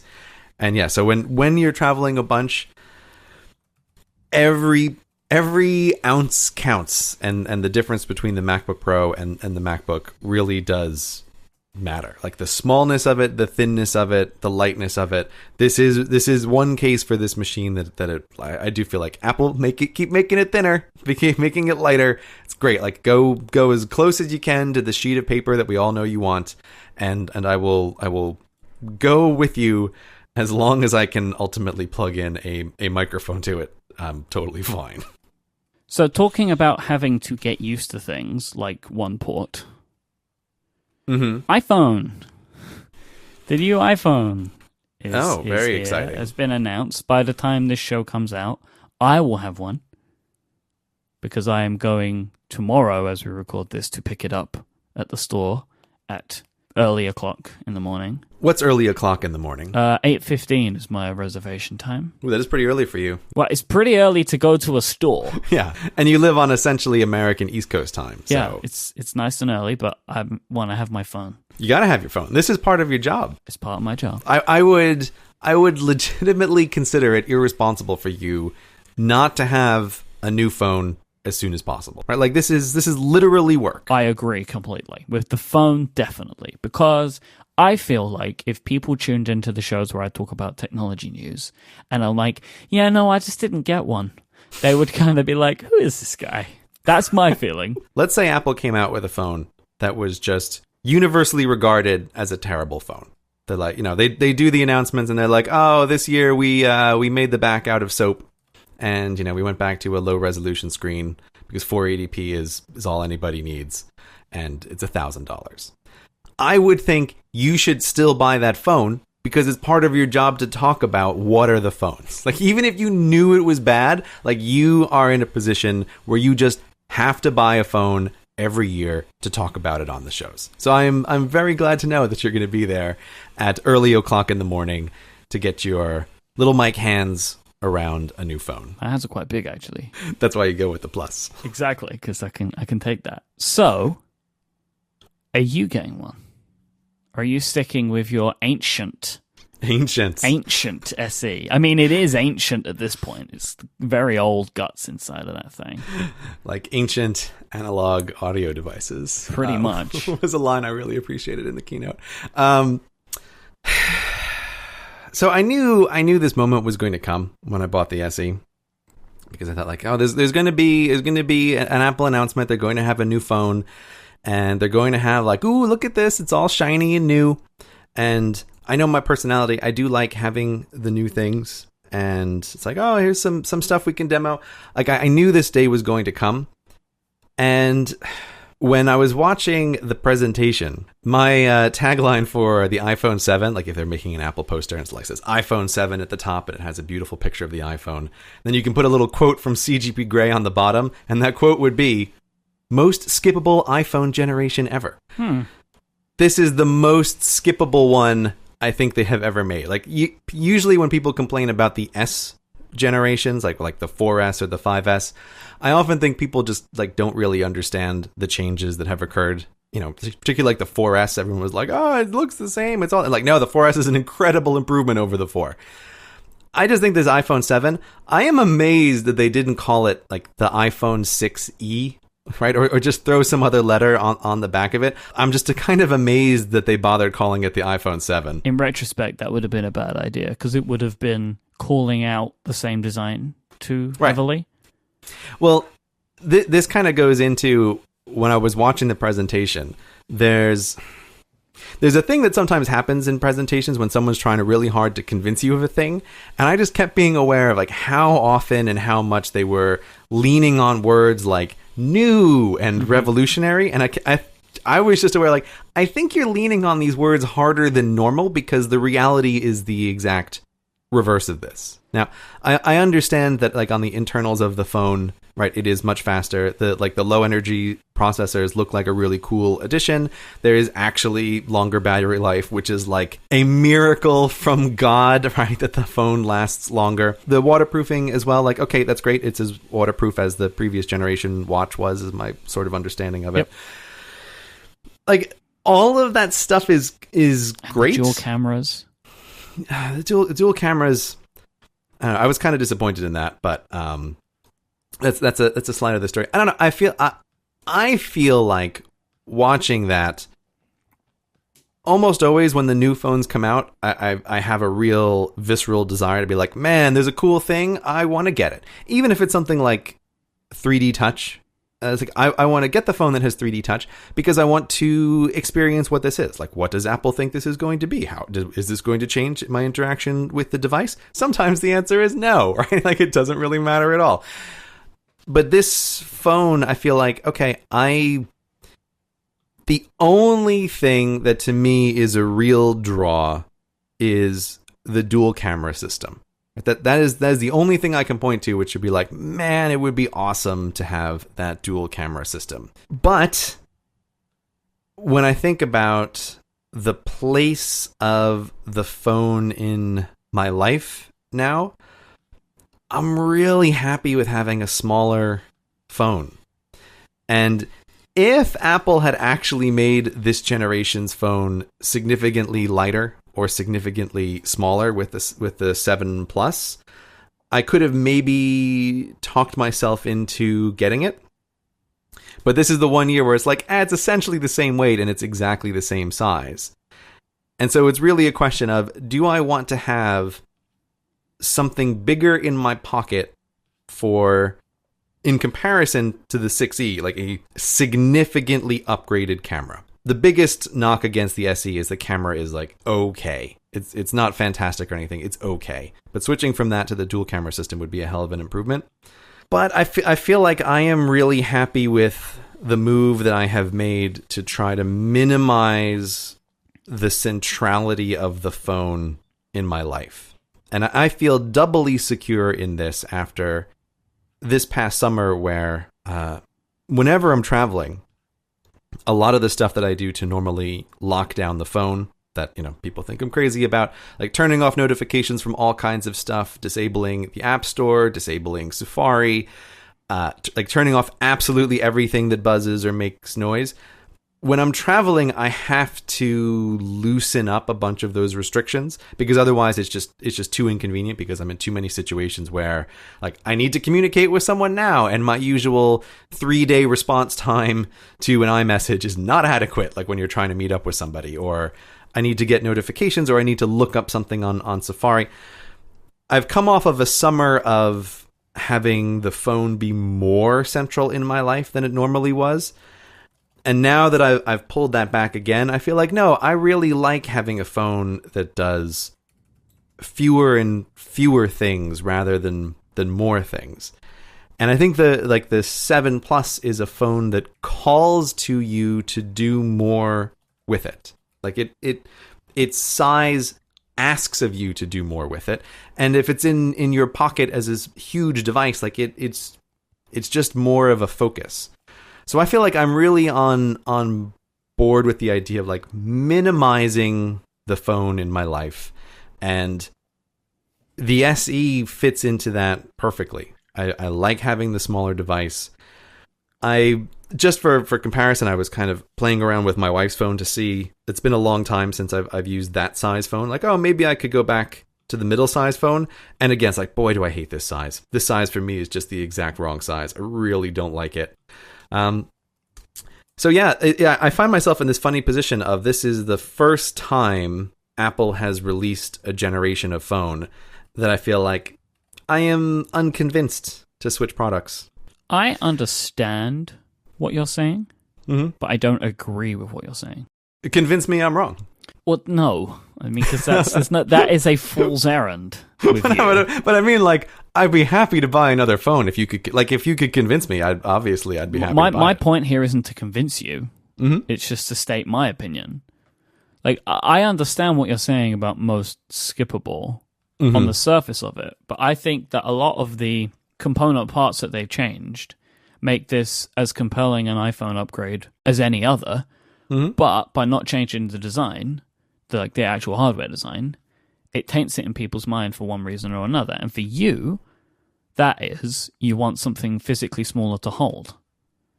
So that's your issue. If they would have done what everybody expects them to do next time, which is to reduce the bezels, this would have been a perfect phone for you. Because, I mean, when you break it down, the screen is way brighter and has a wider color gamut like what we're used to on our iPads. The camera is significantly better no matter what one you go with, including the front-facing camera.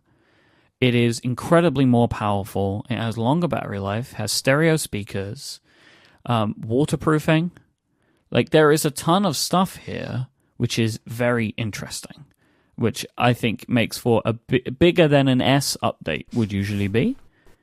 But the fact that it's in the same kind of hardware case, by and large, makes it a less compelling phone for you. Like, because I think that no matter what they did, unless they would have made it smaller, you would never have bought it. Because I mean, they have all of the parts here that would usually make you upgrade. Yeah, the camera is by far and away the biggest draw. Right? That's the thing that's the biggest pull. The waterproofing is like, well, I've never really had a problem with water around my phone. I don't take my phone to the beach because I don't like to go to the beach. But now you can. Yeah, but I'm not going to go to the beach with my phone. So, like, for example, I listen to podcasts in the bath and in the shower, right? You can just have your phone in the shower cubicle with no problem. Yeah, but see, I think you don't understand how I prefer not to use my phone. Like, I wouldn't want to bring my phone into the shower with me, even if it was waterproof. Again, not a thing I would want to do. I have to underscore the point that I'm not trying to explicitly convince you. Right. Right. I'm just making my case. I know what you're saying, and I agree that I think people overvalue a physical design change. That people just like that it looks different. You know, and that's a thing that humans value, and that's totally fine. And I think that does add a bit to the underwhelmingness of it. But it's interesting that for me anyway, this is a point at which I would want a physical design change, not because I feel like, oh, this phone looks old, but because I want a design change that would be a utility improvement. And it's like, I'm in this awkward position of the size that I like is too big around the screen and too heavy around the screen. And like I suspect, I don't know, but I've the more I think about it, I have this like nagging feeling that maybe the iPhone SE was a one-off device. That maybe Apple won't ever make a phone in this size again. And part of that is just wondering about if next year they bring in the bezels and bring it a lot closer to a piece of glass, that maybe they decide that this is enough of a change that people who want smaller phones are also happy, but everybody still gets big screens. And it may very well be the case that if they bring in the bezels, like, oh, then I will find the regular size totally acceptable. But so I think I may be using a dead phone, which is even more of a push for me to like... I always feel like I'm happy to kind of get on board with the future. And if this phone is a phone that will never be updated, then why don't you just get used to the different thing now instead of waiting until you absolutely have to? Like, I'm okay with that. But even still, I don't feel the desire to have the 7 Plus in my pocket when I'm at the gym for the next year, right? Which is one of the places where the phone bothers me the most in terms of size and using it, or like just a bunch of places where that is the case. But I don't know. I've been talking to a few people about whether they like people, because of course, you know, when you're known as the tech person in your circle, everybody asks you the questions about should they or should they not get the things. And I find this a difficult phone to pitch to people, especially if they're just going for the regular phone size, right? Like they have a 6S and they want to know if they should get the 7, and kind of talking through it with them. I feel like it's a little hard to point to a particular thing to be like, this is an awesome reason why you should get this phone. So that's why like my tagline is most skippable phone ever. So for me, again, so I don't agree. I think there are a lot of great reasons, but I'm not pushing this one so hard on people because I also have to tell them that things are going away, and I just can't be bothered to have that conversation with people. Yeah. Well, the other thing which we don't know at this point, which is my particular real side eye at the phone, and of course this we don't know because they're not in our hands yet. But man, when they started talking about that solid state home button... Yeah, it's going to suck. I have no doubt that it's going to suck so bad. I'm so upset about this. That's the thing to me, which is like, no matter how much you love a camera, do you press the home button more than you use the camera? It's like, yes, by a factor of 1,000, right? And so if and when Apple produces their all glass, no bezel phone, and there's some home button that you just have to get used to because there's no moving parts and Apple has finally achieved the dream, it's like, okay, fine, I'll move then. But that home button, like, I just worry about the first generation of it with RSI issues. It's like, that's the kind of thing where it's like, I don't want to board the future if it's going to physically hurt. And I haven't heard anybody say like, wow, this home button is really convincing in the illusion of its clicking. So that to me is one major potential downside to it. Like, I'll be super curious to go into an Apple store, probably if I'm near one on Friday. Like, I'll wander in just to see if I can see what it actually feels like in person. But I'm not holding out my hopes of like, oh boy, it's an amazing new home button that I'm going to click hundreds of times a day in a slightly uncomfortable way that will accelerate over time to greater and greater discomfort. Yeah, I'm unconvinced about this. I'm just not sure yet. I don't know if it's necessarily going to cause too much discomfort, because it would just be like 3D Touch, which if I can set it super light, like my 3D Touch is at the lightest, which means I barely have to do it. Basically, like for me, it just feels like I just need to rest my finger on the screen for a little longer than normal, and 3D Touch will activate. Mm-hmm. If I can do that, then I'll be fine with it. My feeling is just, I know it's not going to be a satisfying click. Yeah. The way it's described, like people describing it as like the whole phone kind of shaking, I don't like the sound of that. It doesn't sound good at all. But I'll find out tomorrow, I guess. But what about... That sounds absolutely terrible. What about the Apple Watch? I know that you're a very happy Apple Watch user. Are you considering upgrading? Oh, yeah. That for me was an instant buy. Well, see, this isn't for me. I don't understand you anymore. Instant buy on the Apple Watch, of course. Why? Like, that makes even less... I need you to try and explain this to me then in a way that makes sense in your brain, because that doesn't make sense in mine. Okay, why do you think it doesn't make sense? It's the same, like nothing in there is like a must-have. It's the same stuff. Faster processor, better waterproofing. Mm-hmm. It's exactly what's in the iPhone. It doesn't look any different. It's thicker. It's actually thicker. Mm-hmm. The battery life is better. Right. Well, what then? But what do you mean what? Like, I'm a very happy Apple Watch user. As I am a very happy iPhone user. Right. And so I feel like I do want the GPS in the watch. Like, that is definitely a feature that I want. I've been doing a bunch of running, and in the theme of how can I remove the phone from the centrality of my life, the GPS while doing some exercise outside, that is actually a big feature for me. Like, that is definitely a thing that I want to have. So it's like, tick mark for that one. And I'm also happier to pay for the much brighter screen and a little bit of improved battery life. Like, that is one thing where, like, this summer in particular, I was aware that the perhaps the least optimal situation in which to try to read the face of an Apple Watch is if you are standing in the desert at high noon with sunglasses on and you go to check something on your watch, it's going to be a real hard read on that screen. I understand that is perhaps the most suboptimal situation in which to ever read an Apple Watch. I like that standing in the desert at high noon makes it sound like you were on a vision quest. Maybe I was. Okay. While eating mushrooms also makes it very difficult to read the face of the Apple Watch. It looks like a painting. But there are enough times, even just in the UK, I'm aware, like if I'm outside, that the watch face is not super easy to read in the sun. So it's like, okay, great. You made the screen brighter. It's a little bit easier to read. I'm happy to go along with that. The waterproofing thing is not a huge deal for me because I don't do swimming, and I have already been wearing this watch for, whatever it is, a year and a half in the shower without any problems at all.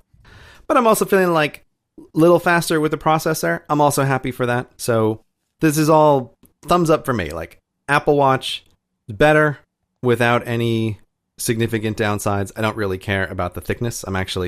I wish Apple would make a bigger Apple Watch. I think they should have like a 44 millimeter version, right? Because it's like 38, 42, 44. That's what I would want.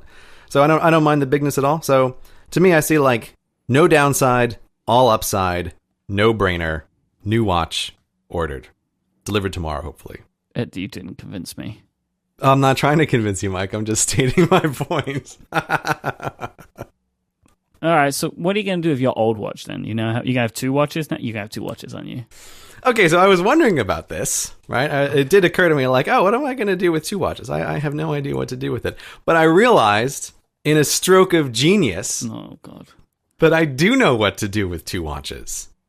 Can you guess what I'm going to do with 2 watches, Myke? Are you going to charge one overnight and then put the other one on when you go to sleep? Bingo! Day watch, night watch.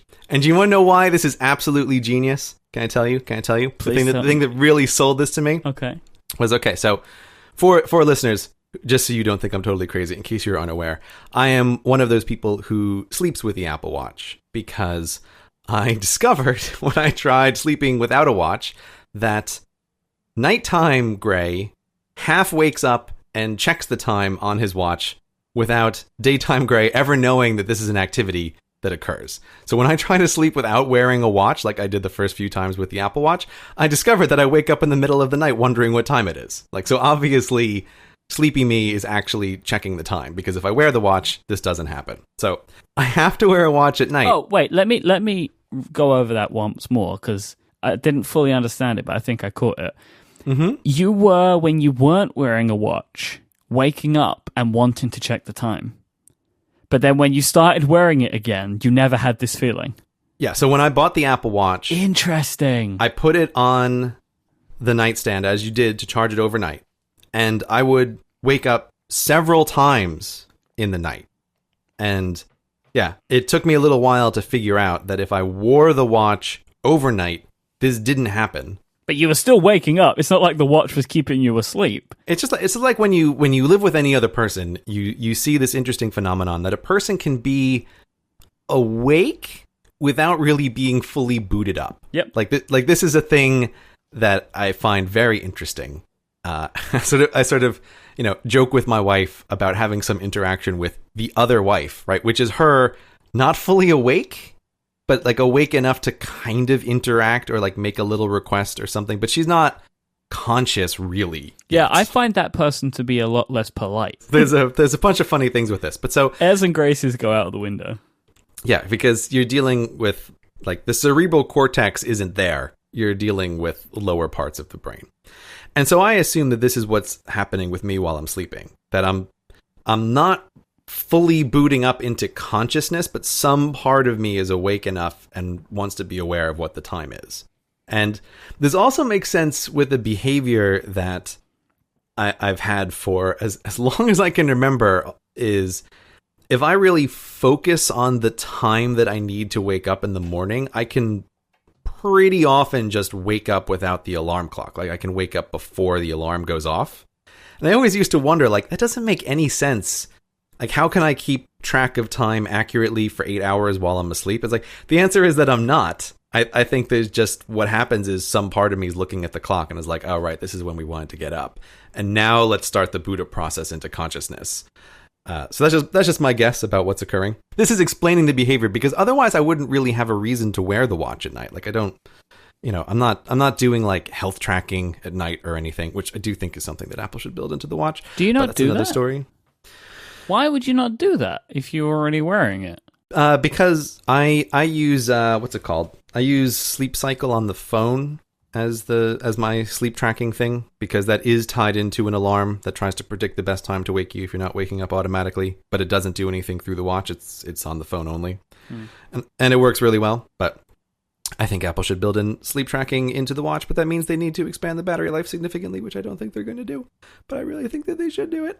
Anyway, so the one thing that did occur to me, which is a little bit of a problem, is that the Apple Watch is really bright at night. Like, again, when you're dealing with any source of light in a completely dark room, it's suddenly very bright. Now, I have a special nighttime face that I use. Have you ever seen my nighttime face, Myke? I don't know if I have. Not at nighttime, but you have shown me it in the daytime. Oh, okay. I'll send you a copy of what it looks like right now. But so I have this nighttime face that I use, but even then it can still be quite bright. But so then I realized, okay, brilliant. If I have 2 Apple Watches, this is genius. I'm going to solve 2 problems at once. One of which is that when you do decide to sleep with the Apple Watch, you need to be aware of charging it more frequently during the day. So essentially, like if I take a shower or if there's some kind of little break, I'll throw the watch on the charger for a little bit. And that's annoying. I don't really like to have to think about that. I want to eliminate the number of things that I ever have to think about. So if I have two watches, it's like, oh, great. I can just swap this where at nighttime, I will pick up the watch that has been charging all day. And in the morning, I pick up the watch that has been charging all night. And then plus, extra bonus, it means on the new watch, I can just set the brightness to maximum and never think about it. And on the nighttime watch, I can crank down the brightness 2 notches and never think about it because I'm not going to be wearing that watch during the day. So it'll be even dimmer at night. So, boom. Perfect solution. 2 watches. Day watch, night watch.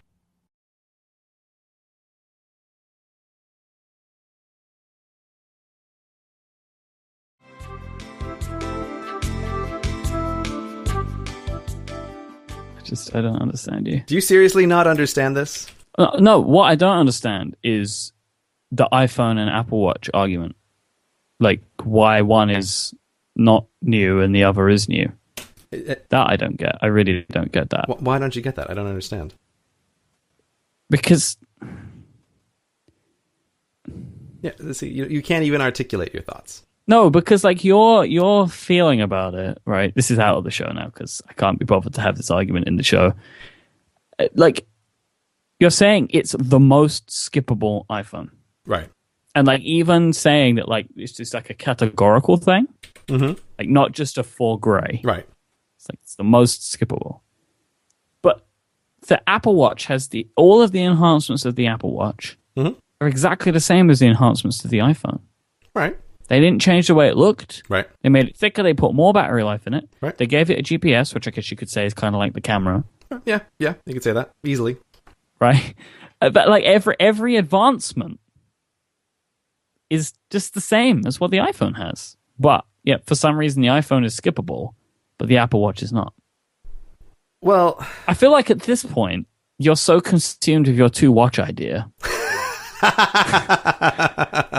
that it's made it a must buy. I think that's it. I think I've cracked it. You had this idea for 2 watches.